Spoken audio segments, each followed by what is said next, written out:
I don't know if any other personality course in North America talks about Binswanger and Boss anymore. Maybe not. But I think their ideas are extremely interesting. And so I'm going to talk about them. They were influenced very much by Martin Heidegger, who was one of the 20th century's greatest philosophers. I would say probably this is part of the phenomenological school, was more influenced directly by a philosopher than any other school. And just to reiterate, because you might keep wondering why I discuss so many philosophers in this course, it's because clinical psychology in particular is not strictly a scientific enterprise. It's because it's oriented towards values, as far as I can tell, and I don't see that there's any way of getting around that. And that because what you're trying to do as a clinical psychologist, and perhaps what you're trying to do with your own life, is to figure out how to live properly. Now you can construe that as the absence of illness, that's about as close as you get to a scientific model of living well. So you don't have any illnesses. But even the idea of illness is an idea that's not precisely scientific. It's an amalgam of scientific concepts and ethical concepts. So there's no escaping it. And if you're in the domain of ethics or values, then you're in what is more or less a philosophical domain. But also, if you're a scientist, if you're a scientist who's interested in personality, it's also something you have to grapple with conceptually, because people live within an ethic, and the ethic structures their perceptions. And so even to study human beings as objects, you still have to take into account they ensconce themselves within a value system, and you have to understand what that means. So for me, it's easier and more straightforward just to get right to the root of the matter to begin with. And these people also had insanely interesting ideas. They're really useful to know. And so this, I would say maybe the philosophy that underpins this might be the most complex of all the philosophies that we're going to discuss, and that's really saying something, because there's no shortage of complexity, say, in Jung. So, and it's very difficult to portray what these people were up to. I started by telling you, when we discussed Rogers a little bit, that the phenomenologists were interested in the fact that people live within a self-defined perceptual world. That might be one way of thinking about it. And so part of the way to start to conceptualize what that means is to consider for a moment how many things there are in this room that you might look at. And the answer to that is there's an infinite number of them. Depending on how you're going to scale your perceptions, you could spend, if you were a painter, you could spend a month painting that tile, painting a representation of that tile, because it's infinitely complex to get the colors right, to get the patterns right. There's no end to it, really, because to make a representation that was accurate, it would have to be as detailed as the thing itself, and it's crazily detailed. But you don't concentrate on that sort of thing. So you think you're surrounded by an infinite number of potential things to apprehend. But that isn't the world you live in. The world you live in is a very, very constrained subset of those things. And part of the question is then, what's the nature of that constrained subset? That's what you inhabit. That's what makes up your experience. And also, how is it related to the infinitely complex objects that are around you? And that's really what these people were trying to figure out. So you're in this perceptual frame. That's one way of thinking about it. That's the Dasein, by the way. That's the existential frame, or the phenomenological frame, because you can't think about it merely as perception, because it contains also all of the things that you experience subjectively, the emotions and the qualia. That, you know, what qualia is an element of being that, say, philosophers or scientists of consciousness have a particularly difficult time with. And it's the quality of pain, which doesn't seem reducible to a set of objective facts, or the quality of color, or the quality of beauty, or the quality of love, or the quality of sorrow. Those things seem irreducible to some degree in and of themselves. Like, what is pain made of? It doesn't even seem like a reasonable question. I mean, you can say, how do you decompose the neurological circuits that are involved in the experience of pain? Fine. But to ask what pain consists of, or is composed of, or what beauty is composed of, or love, seems to be, there's something wrong with that, with the formulation of that question, because those things sort of manifest themselves as raw facts of existence. And so they're constituent elements of this your field of experience, your phenomenological frame, or this Dasein, which is the way that Heidegger conceptualized it. That's being there, with you at the center of your realm of experience. So now here's some characteristics of the Dasein, the thing that makes up you. The past and the present are implicit in it. Well, what does that mean? Well, say you have a particular emotional response to something. Maybe it's a negative emotional response. And you see this very frequently with arguments with people. You're having an argument with someone you love, like a family member. That's a good example. So let's say it's the same damn fight you've had with your mother 50 times. Okay, well, that's interesting, because what it means is that all of those 50 times that you fought with your mother are implicit in this fight. So although it's taking place right here and now, the past has shaped it. And if you wanted to investigate the fight completely, you'd have to get to the bottom of that entire train of interactions you'd had with your mother. So it's implicit in your current experience. That's one way of thinking about it. But the future's implicit in it too, because what you're doing right now, it's as if the future's folded up in what you're experiencing right now, and it unfolds as you interact with it. And so, and the reason that it's conditional to some degree on you and your past is because it's your past and you that are determining the actions that you undertake right now that determine how the future is going to unfold around you. Now, not completely, obviously, because you don't have complete control over how things unfold, but you seem to have some ability to determine how things unfold. So one of the ways I've sort of conceptualized the phenomenological viewpoint, this is one way of thinking about it, I believe, is that instead of thinking, and it does mean you have to reconceptualize your idea of objects. Like an object seems like a unidimensional thing in some sense. It's an object. But most of the things that people interact with aren't like that at all. So like here's an example. Let's say you have, let's say you get you're writing the MCAT. You want to go to medical school. You've written the MCAT. You get the envelope in the mail. It tells you what your score is. You hold the envelope. What are you holding? Well, if you think about it from an objective perspective, it's an envelope. Who cares? It's just a little piece of paper, right? It's a rectangle of paper. But that isn't what you're holding at all. That's not what that thing is. That's how you see it, but it's not what it is at all. It's not even, and you know that. Your body knows that because you're shaking. It's like, well, what are you scared of? The envelope? Well, the fact that you see it as an envelope is only an indication of just how narrow your perceptions actually are.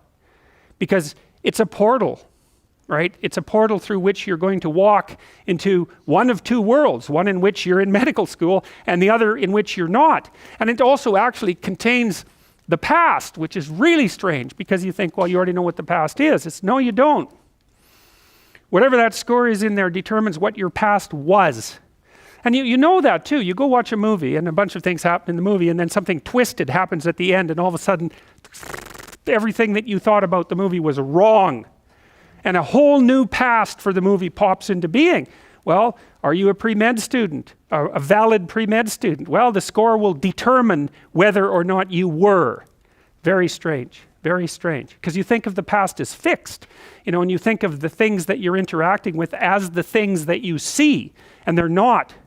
And your body is smarter than that, way smarter than that, because it responds to, you could say, this is sort of a Rogerian perspective, your body is more likely to respond to what the thing actually is than how it is that you see it. So, okay, so the past is implicit in the current being, and the future is implicit in the current being. And so the past and the future sort of folded up inside it, and you can unfold them and take a look at them.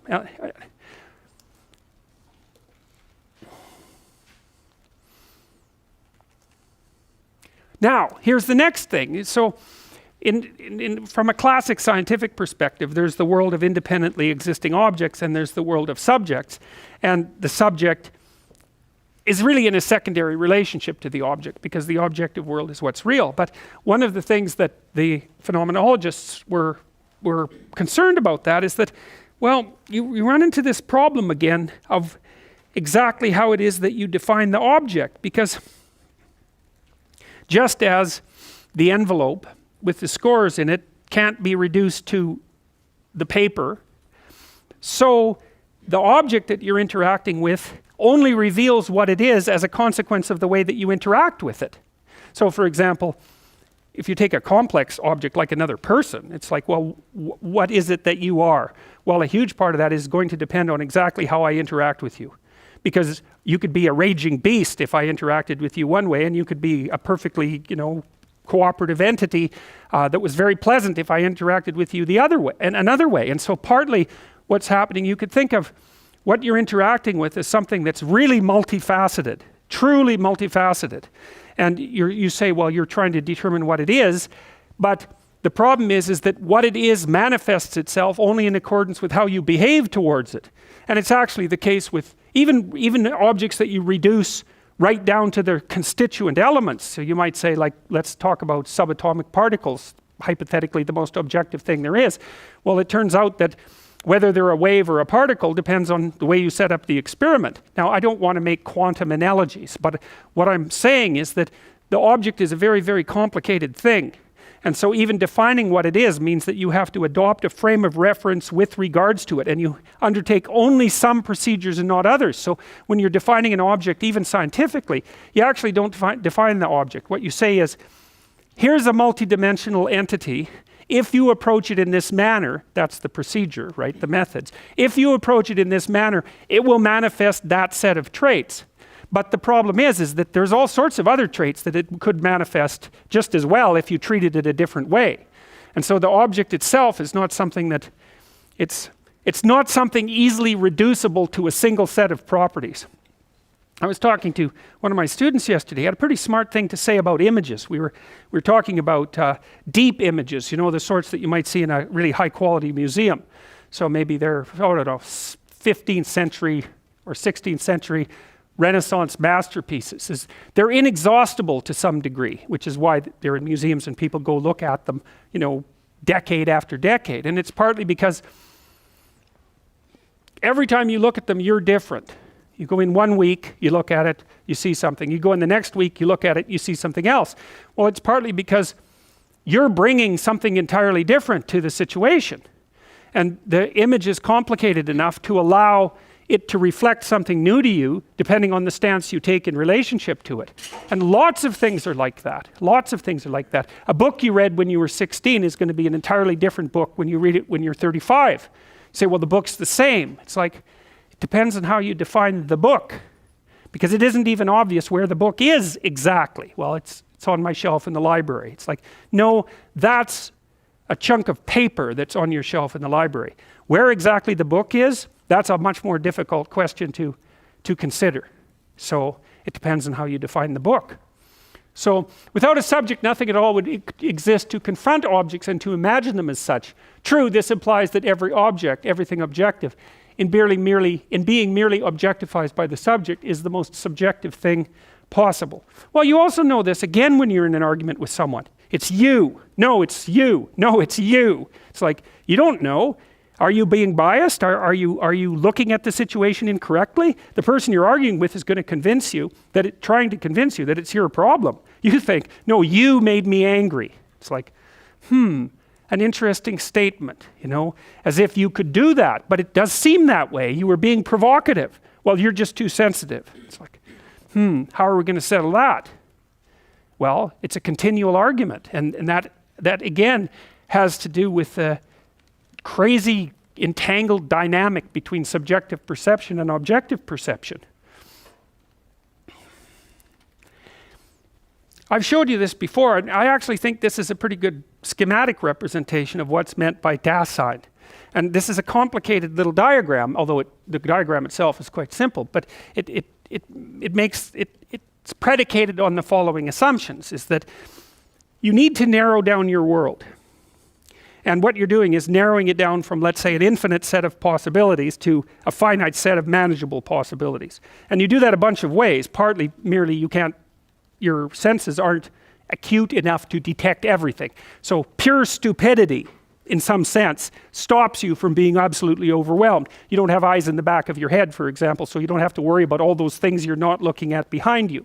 But then it's far more than that. You just can't handle that full complexity, so there's a continual narrowing process. And then you exist inside that narrowed reality. Like if I look at you like that, there's not a hell of a lot of difference between that and looking at you like that. Like I can't really see these people. I can tell they're people, that's all. I can see your face. I've got just about all of it right there. So that's a very narrow, and you're moving your eyes around and inhabiting this constant narrow space. Well, what's that space? What does that space you inhabit consist of? Well, that's Dasein, that space that you inhabit. And so we could say it's something like this. You have implicit in that perception a sense of where you are and what you're doing right now. It's in the perception. And then in the perception as well is what you're aiming at. Because you're not just sitting here passively, or you'd be asleep, or you'd be unconscious. You're sitting here doing nothing, physically, but you have an aim in mind, and the aim is what you're pointing your eyes at. The aim is what's structuring your perceptions. The aim is what's revealing that part of the world that is being revealed to you. That's the revelation of the world. It also structures your emotions. It also primes your behaviors. So it's not a drive, it's not a goal, it's not a motivation. It's more than that. It's all of that at once. That's sort of what your personality is. But you see, the phenomenologists don't really think about personality. They think about the manifestation of your reality. It's not exactly your personality. It's that you're the center of a reality, and you constitute that reality. But all your elements of experience constitute that reality. And so it's something like, its simplest element is something like where you are, where you're going, and the embodied actions you undertake to relate those two things, which would include your eye movements, because of course, perception is an active phenomena. You are shaking your eyes back and forth unbelievably rapidly. Otherwise, if you can make your eyes stand still, which you can do with great concentration, everything will black out. Because you have to move your eyes back and forth so that the light hits different cells, because the cells get exhausted and then they stop reporting. So you're just whipping your eyes back and forth in a micro way constantly, and as well as moving them around voluntarily and involuntarily. So even perception is a lot more like feeling things out with your fingers, even when you're using your ears or your eyes. It's very active. There's no passive perception. It's a motor act to perceive. And so that motor act is determined by your hierarchy of values. That's one way of looking at it. So another way of thinking about it, that's also how the past and the future are implicit in it. Your very active perception is determined by your entire value structure. So it's implicit inside of it. It's folded up inside of it. You can tell that too, because if something violates it, again, maybe an argument with someone, because it's good to think about people as the thing you interact with the most, as the canonical object, because they're so damn complicated and they get in the way all the time. And when someone gets in the way of what you're doing, it isn't obvious what they're interfering with. It might be the little micro routine that you're undertaking right now. Maybe you go home and you make a nice dinner and the person you're making it for is all rude about it. Okay, so what exactly are they getting in the way of? Well, they're certainly getting in the way of your expectations of having a nice emotional time for the next hour.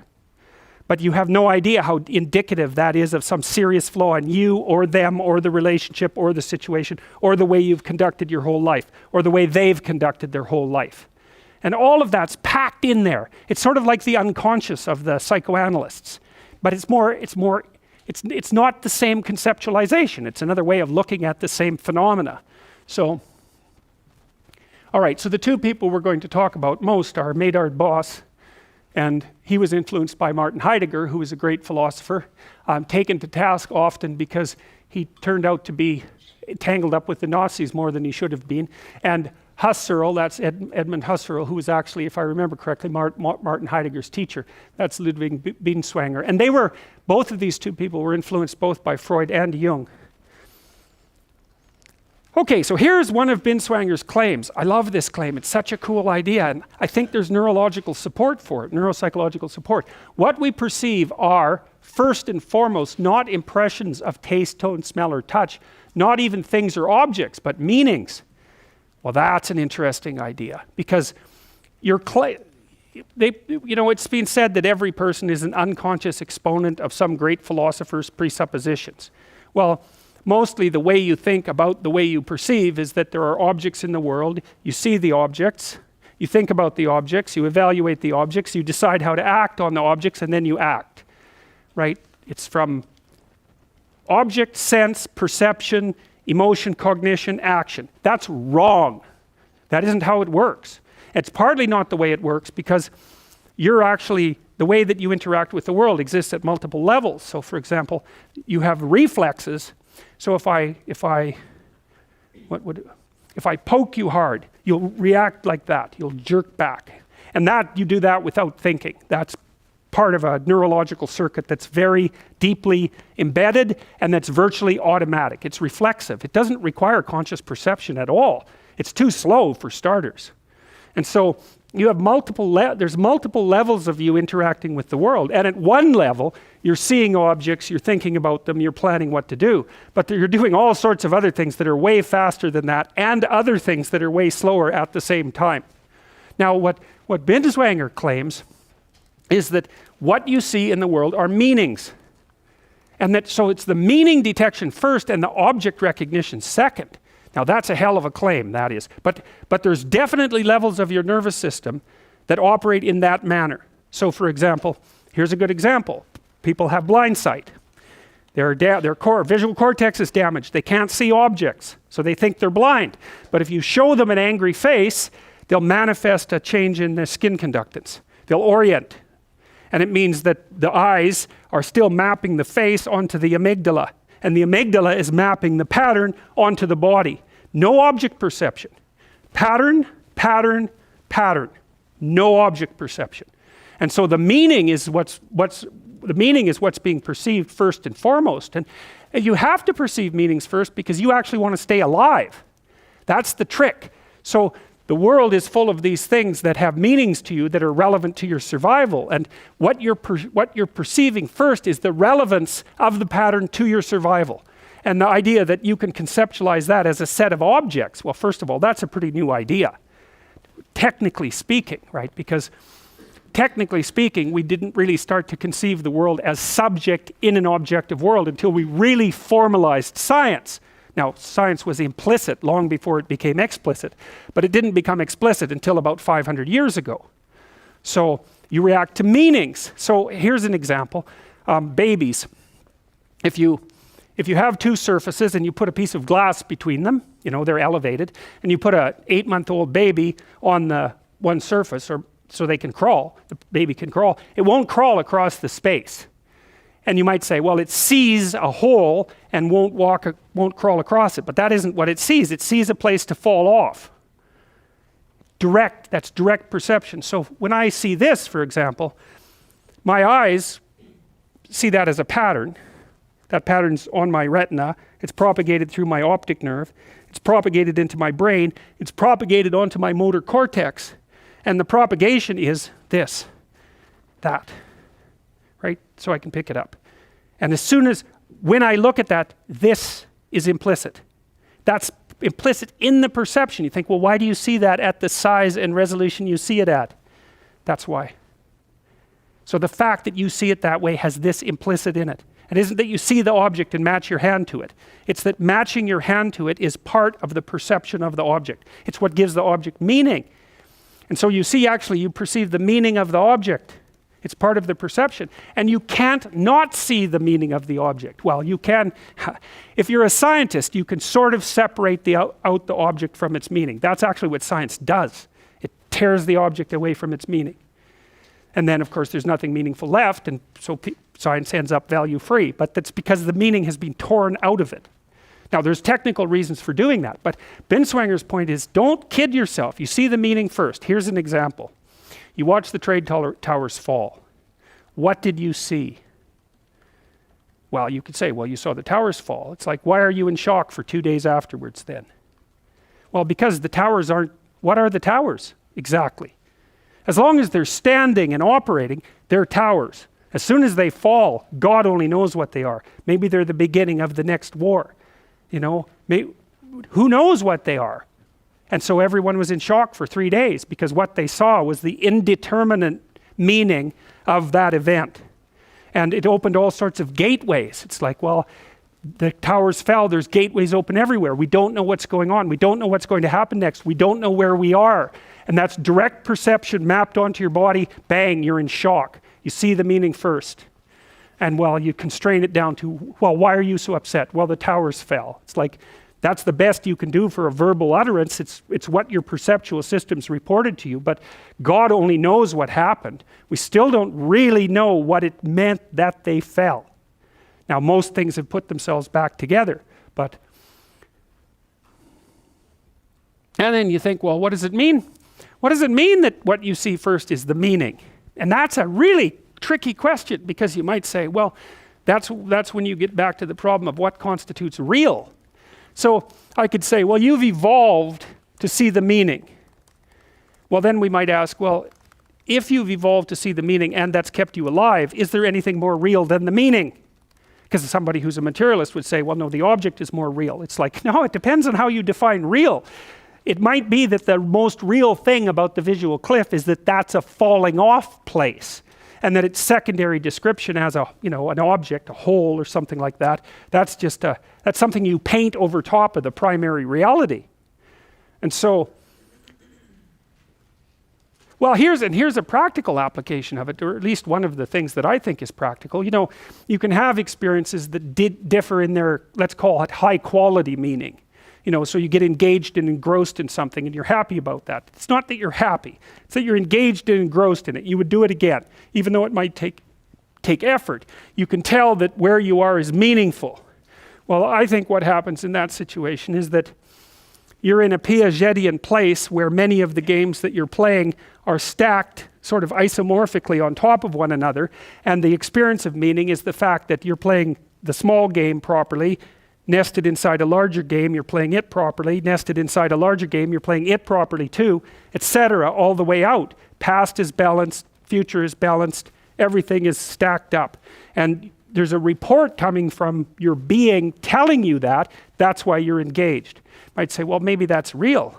Maybe it's more real than anything else. It's a strange thing, because if you think that meaning is separate and secondary from the real objective world, then the reality is the object. But it isn't obvious that the reality is the object. It's certainly not how we act. It's not how we perceive.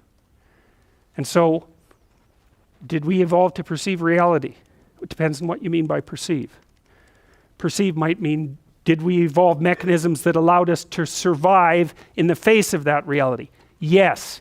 Is that what's real? What enables you to survive in the face of reality? It's a definition. It's a perfectly reasonable definition unless you can come up with a better one. Meanings are primary. Now, that brings up a strange issue. So what determines the meaning of what it is that you're perceiving? Well, this is where Binswanger and Boss disagree. Binswanger says it's the a priori ontological structure, the world design or matrix of meaning. Okay, so what does that mean? Well, you have a particular history, biological and cultural and individual. And you're viewing the world through the lens of that set of particularities. So it's almost as if you're behind a curtain and the curtain has certain holes in it. And you can see through the holes in the curtain, but the curtain is your construction. So the curtain with the holes determines what you see. Well, Boss would say, no, it's the opposite in a very strange thing. It's that the meaning of the world manifests itself to you more or less of its own accord. And it's a tougher one to explain.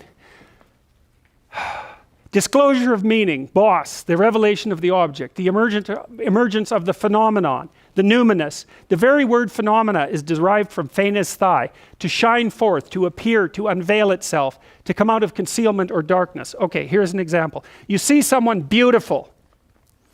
Your perception, or is it your perception, or does the beauty exist? That's the difference between Binswanger and Boss, because Binswanger would say, well, the reason that thing appears to you as beautiful is because of the way you're filtering it. And Boss would say, no, the beauty inheres in the object itself and manifests itself. It shines forth. And so I really like this concept, this concept of phenomena. That's why they're phenomenologists. Phanesthai means to shine forth. From the phenomenological perspective, you pursue those things that shine forth. Now, you remember, this is kind of a parallel idea. I suppose it's a parallel of Jungian ideas. You remember in Harry Potter that when they're playing Quidditch, he's always chasing the snitch? And you remember how, if I've got this correctly, Quidditch is basically two games at the same time, right? There's the standard game and then there's the game that the seekers play. Yes? I've got that right? What happens if the seeker gets the snitch? Game's over, right? They win. Very interesting. It's brilliant. She has a brilliant imagination, that woman, Rowling. So the idea is that in every game there's two games going on at the same time. There's the ordinary game and there's the game that the seekers play, and the seekers chase the thing that shines at them. And that's what that little thing is, the snitch. It's a round circle with wings. It's a very, very old symbol. It's a symbol of what? It's a symbol of reality before it's fractionated into its parts. I don't know how to say it any more clearly than that. It's a symbol of what, imagine that there are things that move forward to make you curious. And you were trying to figure out what was common among all the things that made you curious. That thing that Harry Potter's chasing, that's a symbol of that. It's golden like the sun. It flits around and attracts your attention, and it's always moving. And if you're seeking, you chase it. So that's the phenomenological idea. That's the disclosure of meaning. You say, well, when you're curious about something, why are you curious about that? Is it calling to you, or is it something that you're interpreting? Well, I would say it's both. I think that's the way to resolve this puzzle. It's that there isn't a perceiving entity without a structure. And your structure has been evolving itself for 3.5 billion years. There's no perceiving entity without a structure. But by the same token, the thing that's being perceived also shines forth with its own potential manifestation. And you need to think of it both ways at the same time. But the curiosity issue is it's a fascinating one, because curiosity pulls you forward. It's not random. That's the thing that's so cool. You can't really control it, but it's not random. If your curiosity is random, you're schizophrenic. And I mean that technically, because one of the things that happens to schizophrenics is that the mechanisms that establish relevance become pathologized, and they see meaning everywhere, randomly. And that's partly why they generate delusions, because the incoherent manifestation of meaning calls out for a representation. They develop a paranoid delusion if they're intelligent enough to put everything together. But so you're curious and something pulls you forward. Well, you can interact with the curiosity and you can follow it, but you can't really direct it. The question is, where is it taking you? So that little ball, that was a manifestation of what the Greeks referred to. Greeks, is that right? Mercurius. It's Roman and Greek god. Mercurius, the spirit Mercurius, is this thing. It's the messenger of the gods, the winged messenger of the gods. It flits around. You say, well, the curiosity pulls you forward.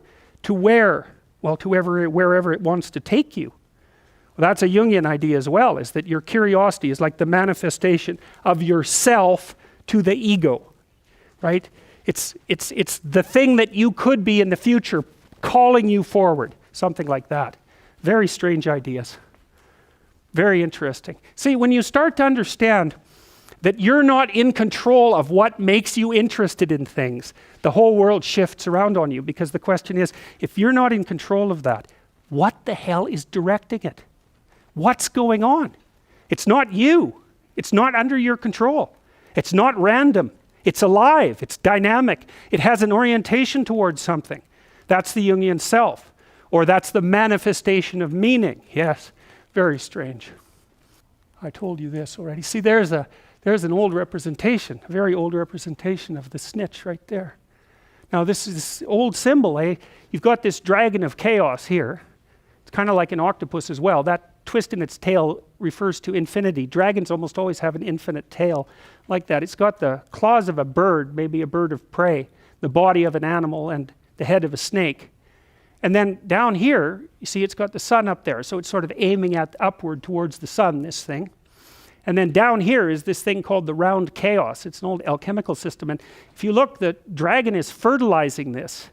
And that has potential in it. It's like an egg. It's full of potential. And so it's matter and spirit at the same time. It's sort of like it's a representation of that which you're exploring, because you could say, well, the thing that you're exploring, sort of a constructivist idea, you explore something new. What do you generate from the exploration?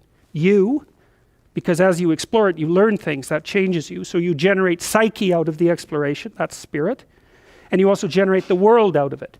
But the thing to begin with is psyche and world at the same time, and that's what this thing represents, and that's what Harry Potter is chasing.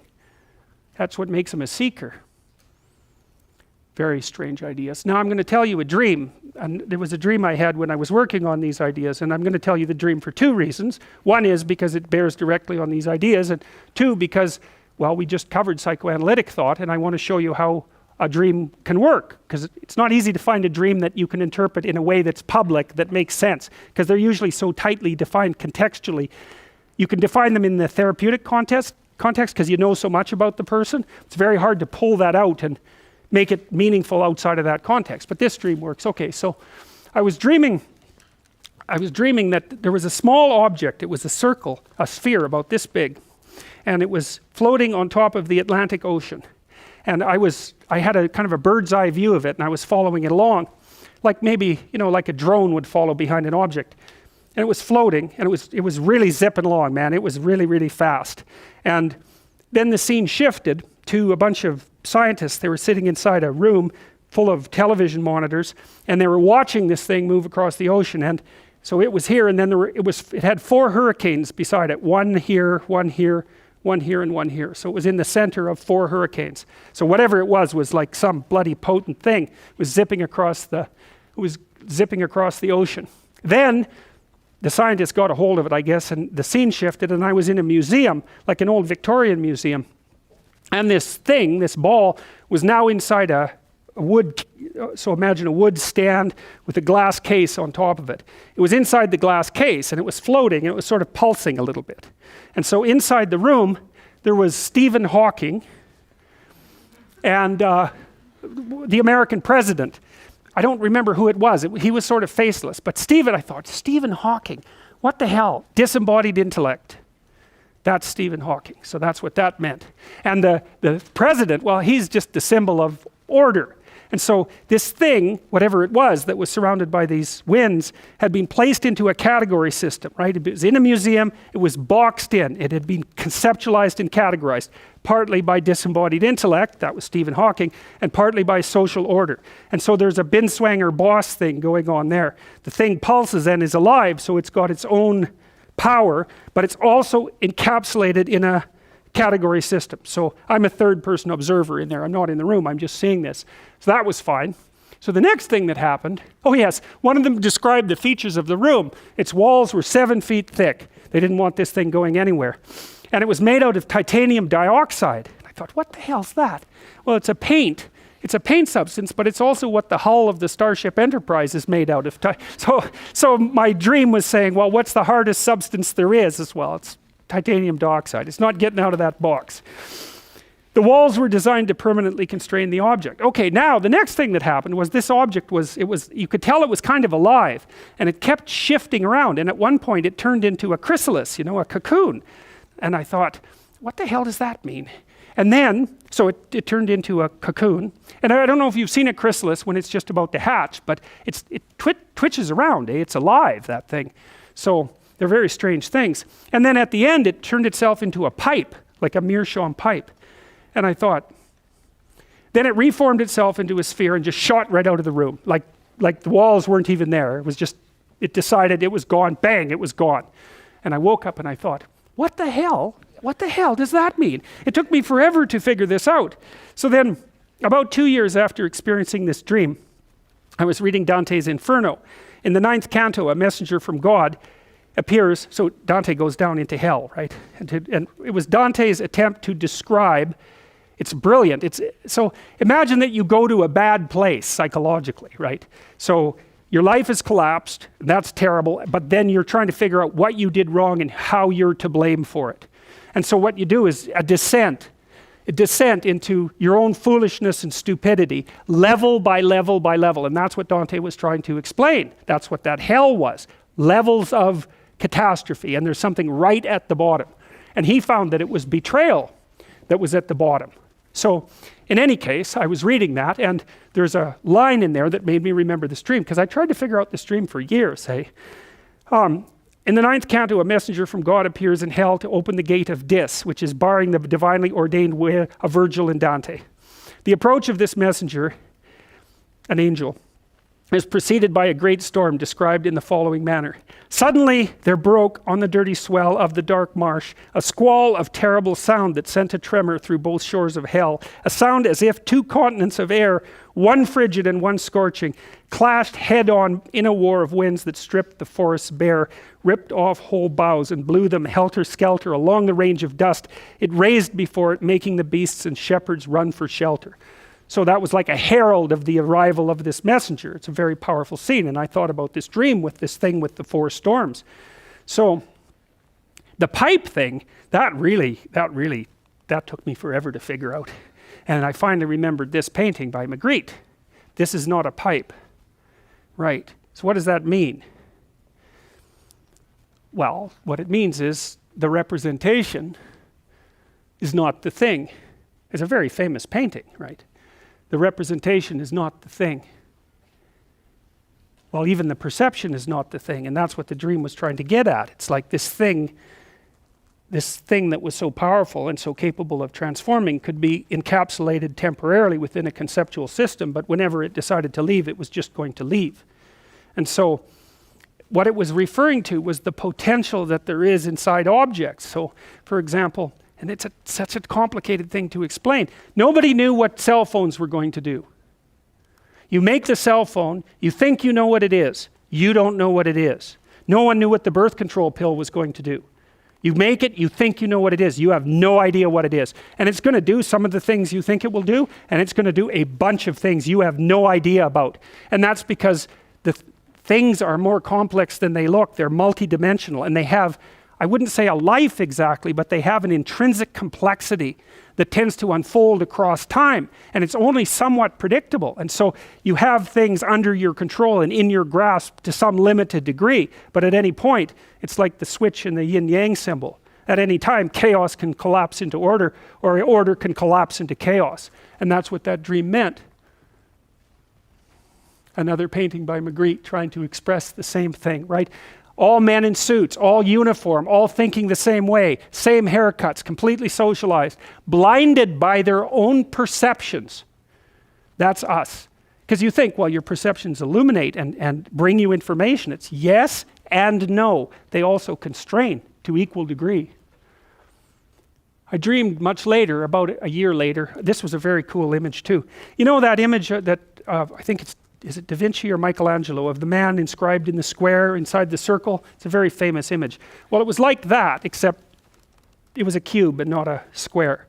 And so there was a kind of a faceless person, almost like a mannequin, inside this cube, and he was suspended about 2 feet off the ground.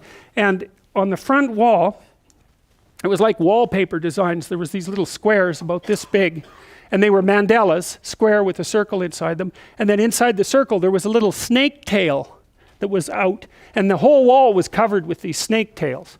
And when the person walked forward, the wall would move forward. And when he walked backwards, the wall would move backwards. So it was always this far away. And he could reach out and pull any of those snakes into being. And so that was another dream of the same sort of idea. What do you have in front of you? A world of objects? No. You have a world of potential in front of you. And you can interact with any aspect of that potential, and while you're doing so, you realize it. You pull something into being that wouldn't have been there before, and what you see in front of you is a wall of potential. The potential is not infinite because you're constrained, but it's for all intents and purposes, it'll do you just fine. It's more potential than you could ever need. And so the dream, dreams are at the forefront of thinking. They get there before you. The creative imagination is at the forefront of thinking. It's trying to, if you think that you're moving out into the unknown to gather new information, what gets there first is the imagination. Obviously, that's what Piaget said about children as well. You imagine it first, then maybe you can represent it in speech. And the dream is part of that imaginative process. That's what artists are doing. They're going out into the unknown and representing it imaginatively. And so, well, what does that painting mean? Well, if the artist knew that, he'd just write it down, right? The art is beyond what's articulable. Otherwise, it's not art. It's just propaganda. So the artist and the dream, they're out on the frontier, right? That's the open imagination. And so when you're conceptualizing new things, the dream and the imagination can bring you places that you don't even know that you can go. And it's a mystery too. It's like, I don't know how I figured this out. It was as if the figuring out manifested itself inside me, because that's the experience in a dream, right? You don't feel, I dreamed this up. You feel, I had a dream. Where did that come from? It springs out of the unknown and offers something to you. Man's option to respond to this claim or to choose not to do seems to be the very core of human freedom. Here's pathology as conceptualized by the phenomenologists. It's a very interesting way of thinking about it. Existential guilt and fear as debt to possibility. Well, so there's this idea, it's like an existential idea, that you have some problems, in your life. Well, the part of the Dasein is the sense of responsibility that you have to address those problems. It's part and parcel of the way that human beings manifest themselves in the world. So part of your pathology would be failure to bear the responsibility for your being, and the sense that you have a debt to existence. And according to the phenomenologists, that's built right into the sense of your being. Failure to shoulder existential burden results in neurotic guilt and fear. It's a remarkable conceptualization. Unpaid debt to existence. Clean up your room. Right, well, that's a good place to start. Stop. Okay, good. We'll see you in a week and a half.